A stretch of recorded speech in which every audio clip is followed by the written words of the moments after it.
You will hear a number of different recordings, and you will have to answer questions on what you hear. There will be time for you to read the instructions and questions, and you will have a chance to check your work. All the recordings will be played once only. The test is in 4 sections. At the end of the test, you will be given 10 minutes to transfer your answers to an answer sheet. Now turn to Section 1.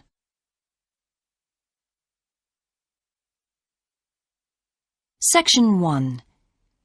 You will hear a conversation between a representative of an insurance company and a customer.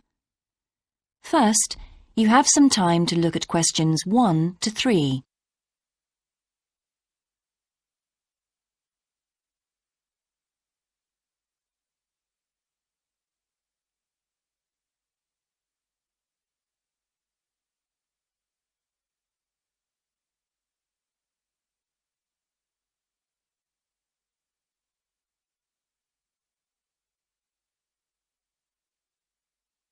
You will see that there is an example that has been done for you. On this occasion only, the conversation relating to this will be played first. Good morning, Total Insurance. Judy speaking. How may I help you? I recently shipped my belongings from overseas back here to Australia, and I took out insurance with your company. Some items were damaged during the move, so I need to make a claim. What do I have to do? Okay, well, first I need to get a few details about this. Can you give me your name, please? Yes, it's Michael Alexander. The man's name is Michael Alexander, so Michael Alexander has been written in the space. Now we shall begin. You should answer the questions as you listen, because you will not hear the recording a second time. Listen carefully and answer questions 1 to 3. Good morning, Total Insurance. Judy speaking. How may I help you? I recently shipped my belongings from overseas back here to Australia, and I took out insurance with your company. Some items were damaged during the move, so I need to make a claim. What do I have to do? Okay, well, first I need to get a few details about this. Can you give me your name, please? Yes, it's Michael Alexander. Okay, and your address, please? My old address or my current one? Your current one. It's 24 Manly Street, Milperra, near Sydney. What was the suburb, sorry? Milperra, M-I-L-P-E-R-R-A. Right. Now, who was the shipping agent, Mr. Alexander? You mean the company we used? Yes, the company who packed everything up at the point of origin. Oh, it was, First Class Movers. Okay. Where were the goods shipped from? China, but the ship came via Singapore and was there for about a week. Don't worry, all of that information will be in the documentation. Now, the dates. Do you know when the ship arrived? It left on the 11th of October and got to Sydney on the 28th of November. Okay. I need one more thing. There's a reference number. It should be in the top right-hand corner of the pink form they gave you. Let me have a look. I have so many papers. Yes, here it is. It's 601ACK. Thanks. Before you hear the rest of the conversation, you have some time to look at questions 4 to 10.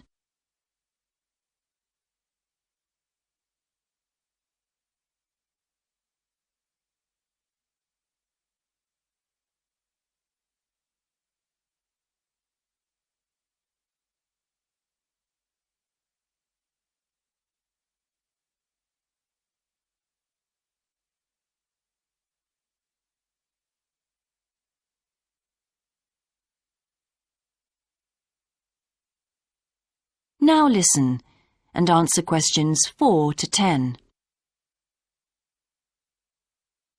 I need to take down a few details of the actual damage over the phone before you put in a full report. Can you tell me how many items were damaged and what the damage was? Yes, well, 4 things actually. I'll start with the big things. My TV, first of all. It's a large one, very expensive. Insurance doesn't cover electrical problems. It isn't an electrical problem. The screen has a huge crack in it, so it's unusable. I see. Any idea of the price to repair it? No. Well, I don't think it can be repaired. It will need a new one. OK, I'll make a note of that and we'll see what we can do.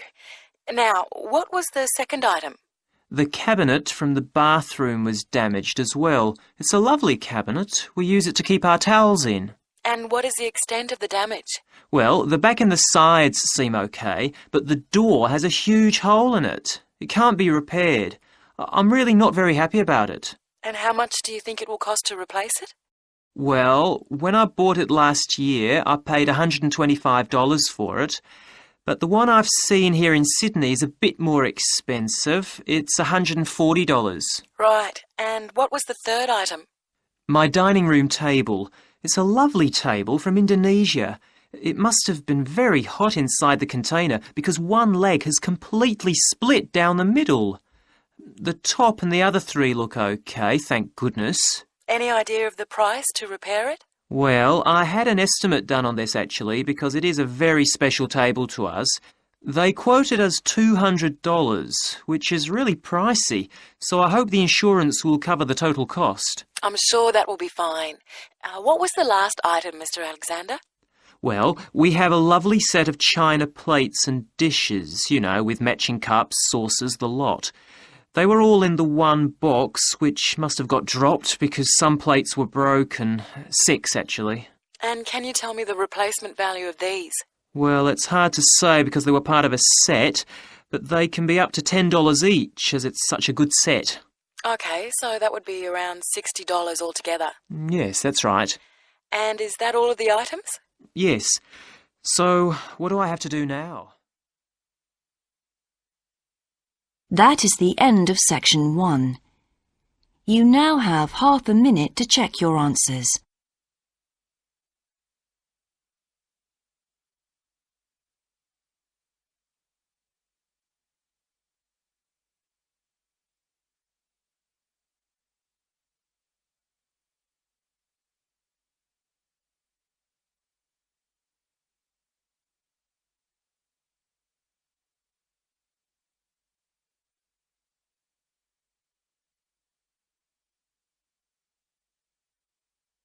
Now turn to section 2.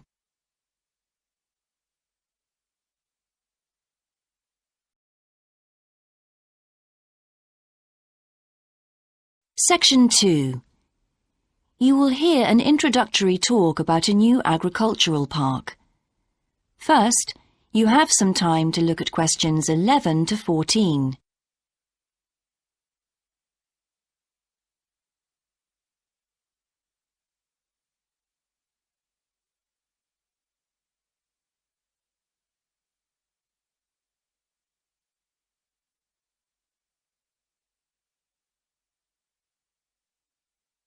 Now listen carefully and answer questions 11 to 14. Welcome to Greenvale Agricultural Park.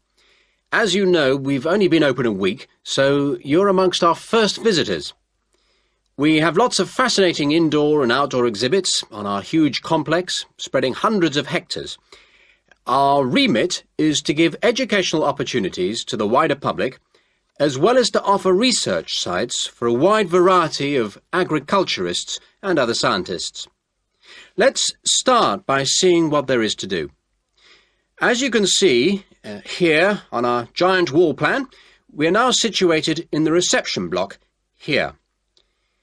As you walk out of the main door into the park, there's a path you can follow. If you follow this route, you'll immediately come into the rare breeds section, where we keep a wide variety of animals, which I shall be telling you a little more about later. Next to this, moving east, is the large grazing area for the rare breeds. Then further east, in the largest section of our park, is the forest area. South of the grazing area, and in fact just next to the reception block, is our experimental crop area. In the middle of the park, this circular area is our lake. These two small rectangular shapes here are the fish farms where we rear fish for sale. To the east of those is the marsh area, which attracts a great many migrant birds. In the southeastern corner, beyond the marsh, is our market garden area, growing vegetables and flowers. Before you hear the rest of the talk, you have some time to look at questions 15 to 20.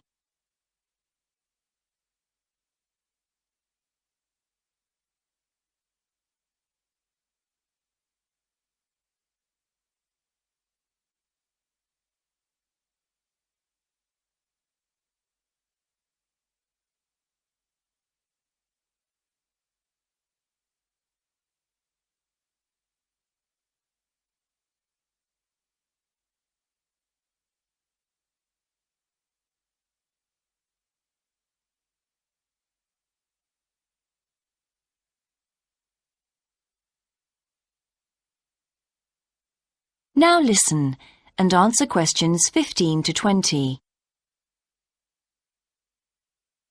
All these areas can be visited by the general public for almost all the year. Although, please take note of the large signs at the entrance to each area, which tell you when certain areas are being used for particular controlled experiments and are therefore temporarily out of bounds to the public. You can see for yourself what a huge area the park covers, and a key question is always, how can we move around? Well, you have a choice of means, all environmentally friendly. Cars are banned in the park. We have bicycles, which you can hire behind the reception block here. The healthy ones of you can go on foot. And finally, there's our electric tram, powered from solar cells. You find more information about this at the front entrance. A good place to start on your tour is the rare breed section. We keep goats, sheep and hens and other kinds of poultry. We're also thinking of bringing in cows and horses, but we do not as yet have facilities for these bigger animals. The animals are fed in public twice a day and a short lecture given on their feeding habits and nutritional needs. These are very popular with the public, but of course we mustn't lose sight of the main purpose of having this section, not as such to preserve rare animals, but to maintain the diversity of breeds, to broaden the gene pool for agricultural development. Greenvale changes with the seasons, with different events happening at different times of the year. May will be perhaps our most spectacular month, with the arrival of the Canada geese, and when our fruit trees will be in full blossom. But there are interesting events on all year round. For example, John Havers, our expert fly fisherman, is currently giving displays on the lake. Each of the sections has its own seasonal calendar, and please consult the summary board at the main entrance. And the final section, as we return to the reception blocks, is the orchard. Do take time to browse round our shop.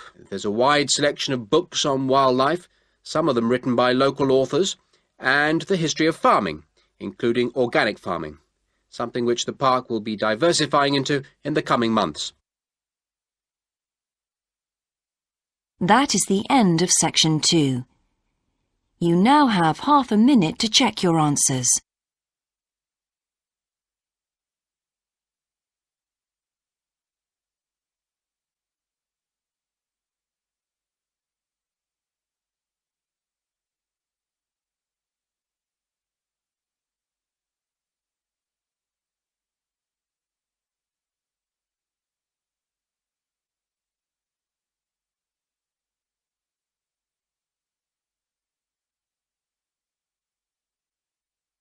Now turn to section 3.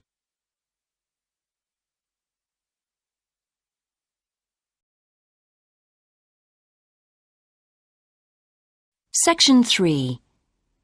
You will hear part of a seminar in which a researcher called Grant Freeman discusses his work on Australian honeybees with a group of students.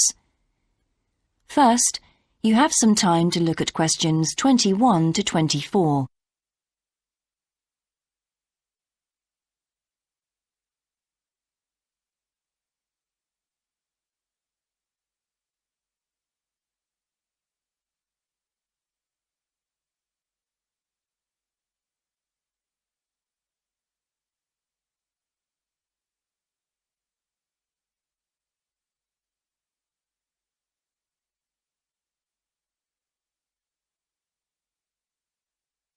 Now listen carefully and answer questions 21 to 24.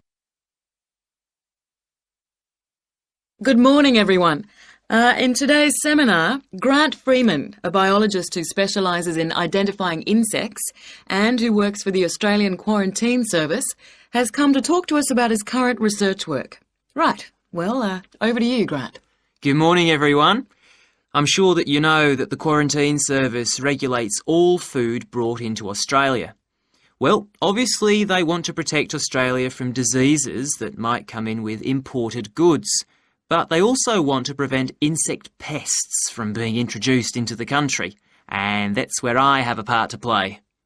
Anyway, my current research involves trying to find a particular type of bee, the Asian honeybee, and finding out whether there are any of them around in various states of Australia. We discovered a few of them in Queensland once and eradicated them. Now we're pretty keen to make sure that there aren't any more getting in, particularly to New South Wales and other states. What's wrong with Asian honeybees? Are they so different from Australian bees? Well, in fact, they look almost the same, but they are infested with mites, microscopic creatures which live on them, and which can seriously damage our own homegrown bees, or could even wipe them out. Well, what would happen if Australian bees died out? Well, the honey from Australian bees is of excellent quality, much better than the stuff the Asian bees produce. In fact, Australia exports native queen bees to a large number of countries because of this. When the European honeybee was first discovered out in the bush, we found they made really unpleasant honey, and they were also too big to pollinate many of our native flowers here in Australia. That must have had a devastating effect on the natural flora. Did you lose any species? No, we managed to get them under control before that happened. But if Asian bees got in, there could be other consequences. We could lose a lot of money because, you might not be aware, but it's estimated that native bees' pollination of flower and vegetable crops is worth $1.2 billion a year. So in a way, they're the farmer's friend. Oh, and another thing is, if you're stung by an Asian honeybee, it can produce an allergic reaction in some people, so they're much more dangerous than native bees. Before you hear the rest of the seminar, you have some time to look at questions 25 to 30.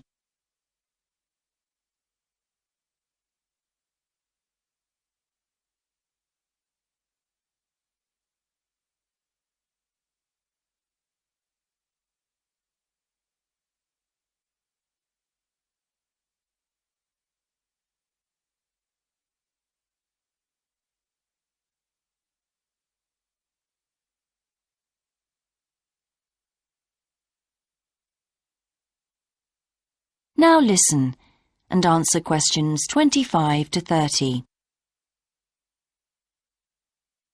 How will you know if Asian bees have entered Australia? We're looking at the diet of the bird called the rainbow bee-eater. The bee-eater doesn't care what it eats as long as they're insects. But the interesting thing about this bird is that we are able to analyse exactly what it eats, and that's really helpful if we're looking for introduced insects. How come? Because insects have their skeletons outside their bodies, so the bee-eaters digest the meat from the inside. Then they bring up all the indigestible bits of skeleton, and of course the wings, in a pellet, a small ball of waste material which they cough up. That sounds a bit unpleasant. So how do you go about it? In the field, we track down the bee-eaters and find their favourite feeding spots, the places where the birds usually feed. It's here that we can find the pellets. We collect them up and take them back to the laboratory to examine the contents. How do you do that? The pellets are really hard, especially if they've been out in the sun for a few days. So, first of all, we treat them by adding water to moisten them and make them softer. Then we pull them apart under the microscope. Everything's all scrunched up, but we're looking for wings, so we just pull them all out and straighten them. Then we identify them to see if we can find any Asian bee wings. And how many have you found? So far, our research shows that Asian bees have not entered Australia in any number. It's a good result and much more reliable than trying to find live ones as evidence of introduced insects. Well, that's fascinating. Thank you, Grant, for those insights. I hope that you might inspire some of our students here to conduct some similar experiments. That is the end of section 3. You now have half a minute to check your answers.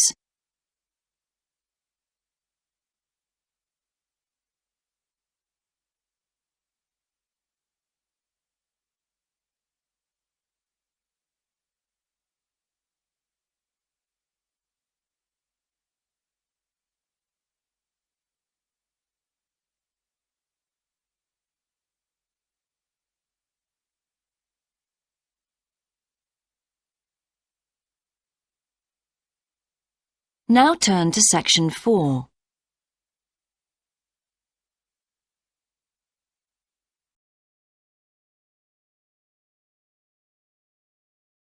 Section 4. You will hear a student called Shona giving a presentation on her research report. First, you have some time to look at questions 31 to 40.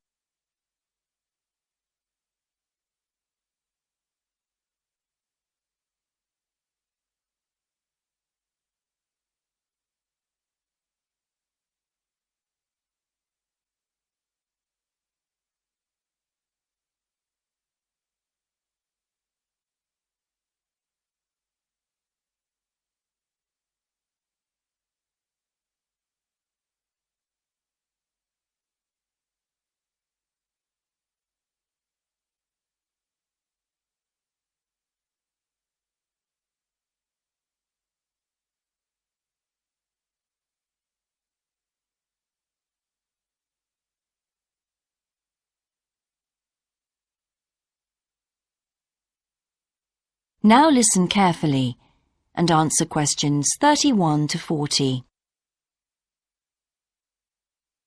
I've been doing some research into what people in Britain think of doctors, the ones who work in general practice, the first call for medical care, and comparing this with the situation in a couple of other countries. I want to talk about the rationale behind what I decided to do. Now, I had to set up my program of research in 3 different countries, so I approached postgraduates in my field in overseas departments, contacting them by email to organize things for me at their end. I thought I would have trouble recruiting help, but in fact, everyone was very willing, and sometimes their tutors got involved too. I had to give my helpers clear instructions about what kind of sample population I wanted them to use. I decided that people under 18 should be excluded because most of them are students or looking for their first job. And also I decided at this stage just to focus on men who were in employment and set up something for people who didn't have jobs and for employed women later on as a separate investigation. I specifically wanted to do a questionnaire and interviews with a focus group. With the questionnaire, rather than limiting it to one specific point, I wanted to include as much variety as possible. I know questionnaires are a very controlled way to do things, but I thought I could do taped interviews later on to counteract the effects of this. And the focus group may also prove useful in future by targeting subjects I can easily return to, as the participants tend to be more involved. So I'm just collating the results now. At the moment, it looks as if, in the UK, despite the fact that newspapers continually report that people are unhappy with medical care, in fact, it is mainly the 3rd level of care, which takes place in hospitals, that they are worried about. Government reforms have been proposed at all levels, and although their success is not guaranteed, long-term hospital care is in fact probably less of an issue than the media would have us believe. However, I've still got quite a bit of data to look at. Certainly, I will need to do more far-reaching research than I had anticipated in order to establish if people want extra medical staff invested in the community, or if they want care to revert to fewer but larger key medical units. The solution may well be something that can be easily implemented by those responsible in local government, with central government support, of course. This first stage has proved very valuable, though. I was surprised by how willing most of the subjects were to get involved in the project. I had expected some unwillingness to answer questions honestly, but I was taken aback and rather concerned that something I thought I'd set up very well didn't necessarily seem that way to everyone in my own department.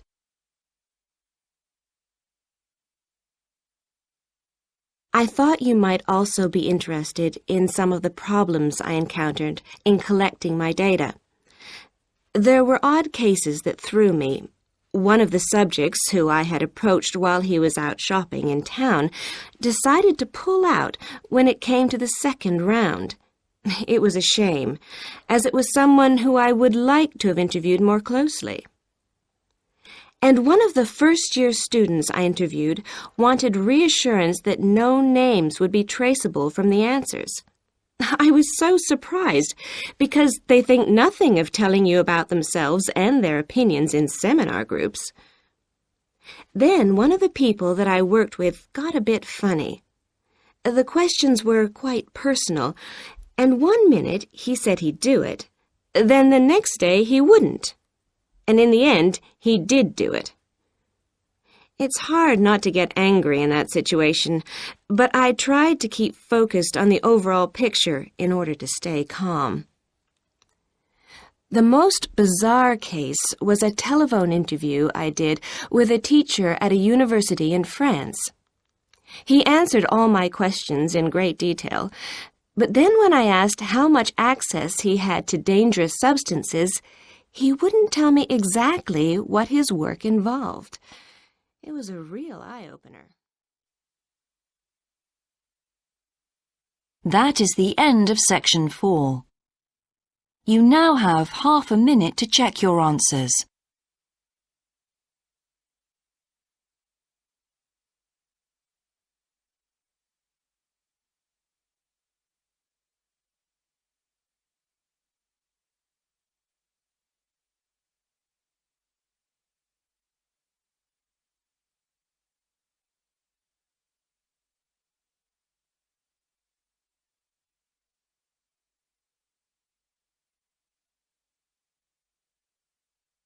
That is the end of the listening test. In the IELTS test, you would now have 10 minutes to transfer your answers to the answer sheet.